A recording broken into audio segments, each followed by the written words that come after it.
Guys, welcome to Appu's kitchen. ಈ ವಿಡಿಯೋದಲ್ಲಿ ನಾನು ಕ್ಯಾರೆಟ್ ಹೋಳಿಗೆ ಯಾವ ಥರ ಮಾಡೋದು ಅಂತ ತೋರಿಸ್ಕೊಡ್ತೀನಿ. ಫಸ್ಟು ಒಂದು ಬೌಲಿಗೆ 1 ಕಪ್ ಆಗೋಷ್ಟು ಮೈದಾನ ತೊಗೊಂಡಿದ್ದೀನಿ. ಅದಕ್ಕೆ ಅದೇ ಮೆಷರ್ಮೆಂಟಲ್ಲಿ ನಾನು ಚಿರೋಟಿ ರವೆನ ತೊಗೊತಾ ಇದ್ದೀನಿ. ಅದೆರಡೂ ಒಂದೇ ಮೆಷರ್ಮೆಂಟಲ್ಲಿ ನಾವು ಹಾಕೊಬೇಕು.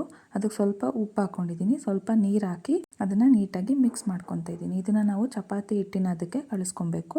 ರವೆ ಜಾಸ್ತಿ ಹಾಕ್ಕೊಂಡ್ರು ಚೆನ್ನಾಗಿರುತ್ತೆ. ಈ ಕನ್ಸಿಸ್ಟೆನ್ಸಿಗೆ ನಾವು ಕಲಿಸ್ಕೊಂಡು ನಾನು ಮೇಲೆ ಎಣ್ಣೆ ಹಾಕಿ ಇದನ್ನು ನೆನೆ ಹಾಕಕ್ಕೆ ಬಿಡ್ತಾ ಇದ್ದೀನಿ. ಇದನ್ನು ನಾವು ಒಂದು ಅರ್ಧ ಗಂಟೆ ಆದರೂ ಎಣ್ಣೆಯಲ್ಲಿ ನೆನೆಯಕ್ಕೆ ಬಿಡಬೇಕು. ಜಾಸ್ತಿ ಎಣ್ಣೆ ಹಾಕಿ ನೆನೆಯಕ್ಕೆ ಬಿಡಬೇಕು. ನೆಕ್ಸ್ಟು ಇನ್ನೊಂದು ಬೌಲಲ್ಲಿ ನಾನು ಕ್ಯಾರೆಟ್ನ ತೊಗೊಂಡಿದ್ದೀನಿ. ಇಲ್ಲಿ 1 ಕಪ್ ಆಗೋಷ್ಟು ಕ್ಯಾರೆಟ್ನ ತೊಗೊಂಡಿದ್ದೀನಿ. ಅದನ್ನು ನಾನು ಮಧ್ಯ ಕಟ್ ಮಾಡಿ ಮಿಕ್ಸಿಗೆ ಹಾಕ್ಕೊಂಡು ರುಬ್ಕೊತಾ ಇದ್ದೀನಿ. ಇದನ್ನು ನಾವು ನೈಸಾಗಿ ರುಬ್ಕೊಬೇಕು. ಈ ಥರ ಸ್ವಲ್ಪ ನೀರು ಹಾಕಿ ನಾನು ತರಿಯಾಗಿ ರುಬ್ಕೊಂಡಿದ್ದೀನಿ.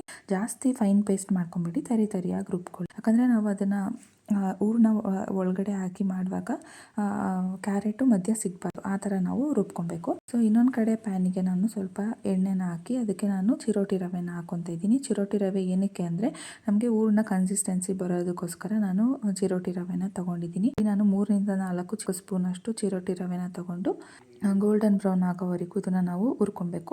ಒಂದು ಅರೋಮ್ಯಾಟಿಕ್ ಫ್ಲೇವರ್ ಬರುತ್ತಲ್ಲ, ಅಲ್ಲಿವರೆಗೂ ನಾವು ಇದನ್ನು ಹುರ್ಕೊಬೇಕು. ಯಾವಾಗಲೂ ಹಬ್ಬಗಳಲ್ಲಿ ನಾವು ಕಾಯಿ ಹೋಳಿಗೆ ಇಲ್ಲ ಬೇಳೆ ಹೋಳಿಗೆನ ಟ್ರೈ ಮಾಡ್ತಾ ಇರ್ತೀವಿ. ಒಂದ್ಸಲಿ ಕ್ಯಾರೆಟ್ ಹೋಳಿಗೆನ ನೀವು ಮನೇಲಿ ಟ್ರೈ ಮಾಡಿ. ಅದೇ ಪ್ಯಾನಿಗೆ ನಾನು ಬೆಣ್ಣೆನ ಯೂಸ್ ಮಾಡ್ತಾ ಇದ್ದೀನಿ. ನೀವು ಬೇಕಿದ್ರೆ ತುಪ್ಪ ಇಲ್ಲ ಆಯಿಲ್ ಯಾವುದಾದ್ರೂ ಯೂಸ್ ಮಾಡ್ಬೋದು. ಅದಕ್ಕೆ ನಾವು ಆವಾಗಲೇ ಪೇಸ್ಟ್ ಮಾಡಿ ಇಟ್ಕೊಂಡಿದ್ವಲ್ಲ ಕ್ಯಾರೆಟ್ ಪೇಸ್ಟು, ಅದನ್ನು ಹಾಕ್ಕೊಂಡು ನಾವು ಇದನ್ನು ನೀಟಾಗಿ ಮಿಕ್ಸ್ ಮಾಡ್ಕೊಬೇಕು. ಇದು ನಾನಿಲ್ಲಿ ಒಂದು 10 ರಿಂದ 15 ಕ್ಯಾರೆಟ್ನ ತೊಗೊಂಡು ಸಣ್ಣ ಕಟ್ ಮಾಡಿ ನಾನು ಮಿಕ್ಸಿ ಮಾಡಿ ಇದನ್ನು ಯೂಸ್ ಮಾಡ್ತಾ ಇರೋದು. ಸೊ ಫೈನ್ ಪೇಸ್ಟ್ ಮಾಡಿಕೊಂಡು ನೀಟಾಗಿ ಹುರ್ಕೊಳ್ಳಿ. ಒಂದು 10 to 15 ಮಿನಿಟ್ಸ್ ಆದರೂ ಇದನ್ನು ನಾವು ಹುರ್ಕೊಬೇಕು. ಅಂದರೆ ಕಲರ್ ಚೇಂಜ್ ಆಗುತ್ತೆ. ಇವಾಗ ಚೇಂಜ್ ಆಗಿದೆಯಲ್ಲ, ಇಷ್ಟು ಕಲರ್ ಚೇಂಜ್ ಆಗಬೇಕು, ಅಲ್ಲಿವರೆಗೂ ಹುರ್ಕೊಳ್ಳಿ. ಅದಕ್ಕೆ ನಾನು ಸೇಮ್ ಮೆಷರ್ಮೆಂಟು 1 ಕಪ್ ಕ್ಯಾರೆಟಿಗೆ 1 ಕಪ್ ಸಕ್ಕರೆಯನ್ನು ತೊಗೊಬೇಕು. ನೀವು ಬೇಕಿದ್ರೆ ಬೆಲ್ಲ ಹಾಕ್ಬಿಟ್ಟಾದರೂ ಯೂಸ್ ಮಾಡ್ಬೋದು, ಆದರೆ ಅದು ಡಿಫ್ರೆಂಟ್ ಟೇಸ್ಟಾಗಿರುತ್ತೆ. ಬೆಲ್ಲ ಹಾಕ್ಬಿಟ್ಟು ಮಾಡಿ ಚೆನ್ನಾಗಿರುತ್ತೆ.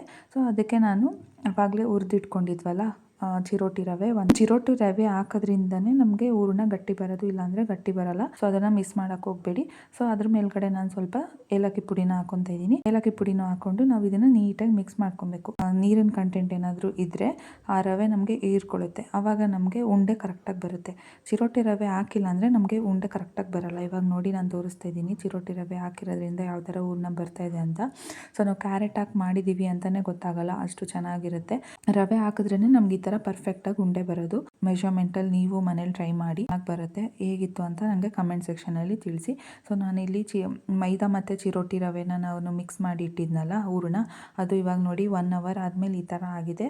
ಸೊ ಇದು ನೀಟಾಗಿ ಬನಿ ಬರಬೇಕು. ಬನಿ ಬಂದ್ರೇ ನಮಗೆ ಹೋಳಿಗೆ ಚೆನ್ನಾಗಿ ಬರೋದು. ಅವಾಗ ನಾವು ಯಾವ ಥರ ಮಾಡಿದ್ರು ಚೆನ್ನಾಗಿ ಬರುತ್ತೆ, ಅದು ಕಟ್ಟೆ ಆಗೋದಿಲ್ಲ. ಹೂರಣ ಚೆನ್ನಾಗಿದ್ರೆ ನೀಟಾಗಿ ಬರುತ್ತೆ. ಸೊ ನಾನು ಹೇಳ್ಕೊಟ್ಟಿದ್ದ ಮೆಷರ್ಮೆಂಟಲ್ಲೇ ಮಾಡಿ, ಎಲ್ಲೂ ಕಟ್ಟಾಗಲ್ಲ, ಪರ್ಫೆಕ್ಟಾಗಿ ನಿಮಗೆ ಹೋಳಿಗೆ ಬರುತ್ತೆ. ಸೊ ಇವಾಗ ನಾನು ಹೂರಣನ ವೈಟ್ ಕಲರ್ ಹೂರಣನ ಕೆಳಗಡೆ ಬೇಸಾಗಿ ಇಟ್ಕೊಂಡು ಅದ್ರ ಮೇಲ್ಗಡೆ ಉಂಡೆ ಮಾಡಿದ್ನಲ್ಲ ಕ್ಯಾರೆಟ್ದು ಉಂಡೆ, ಅದನ್ನು ಒಳಗಡೆ ಇಟ್ಟು ಅದನ್ನು ಸೀಲ್ ಮಾಡಿ ನಾನು ತಟ್ಕೊತಾ ಇದ್ದೀನಿ.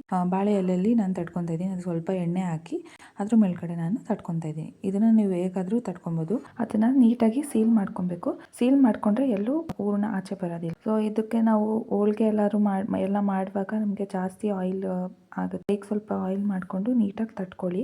ಹೋಳಿಗೆನ ಸ್ಪ್ರೆಡ್ ಮಾಡ್ಕೊಳ್ಳೋದಕ್ಕೆ ಬಾಳೆ ಎಲೆನೇ ಬೇಕು ಅಂತ ಏನಿಲ್ಲ. ಆಯಿಲ್ ಪ್ಯಾಕೆಟ್ ಬರುತ್ತಲ್ಲ ಅದರಲ್ಲಾದರೂ ಮಾಡ್ಕೊಬೋದು, ಇಲ್ಲ ಪ್ಲಾಸ್ಟಿಕ್ ಕವರ್ ಬರುತ್ತಲ್ಲ ಅದರಲ್ಲಾದರೂ ಮಾಡ್ಬೋದು. ಕಂಫರ್ಟ್ ಅನ್ಸುತ್ತೋ ಅದ್ರಲ್ಲಿ ನೀವು ಮಾಡ್ಕೊಬೋದು. ನೋಡಿ ನಾನು ಈ ಥರ ಸ್ಪ್ರೆಡ್ ಮಾಡ್ಕೊತಾ ಇದ್ದೀನಿ ಬಾಳೆ ಎಲೆ ಮೇಲ್ಗಡೆ. ಸೊ ನೋಡಿ ಎಷ್ಟು ಪರ್ಫೆಕ್ಟಾಗಿ ಬಂದಿದೆ ಅಂತ, ಎಲ್ಲೂ ಕಟ್ಟಾಗಿಲ್ಲ. ನಾನು ಹೇಳ್ಕೊಟ್ಟಿದ್ದ ಮೆಷರ್ಮೆಂಟಲ್ಲೇ ಮಾಡಿ. ಸೊ ಇವಾಗ ನಾನು ಹಂಚು ಕಾದಿದೆ, ಅದ್ರ ಮೇಲ್ಗಡೆ ನಾನು ಹಾಕೊತಾ ಇದ್ದೀನಿ.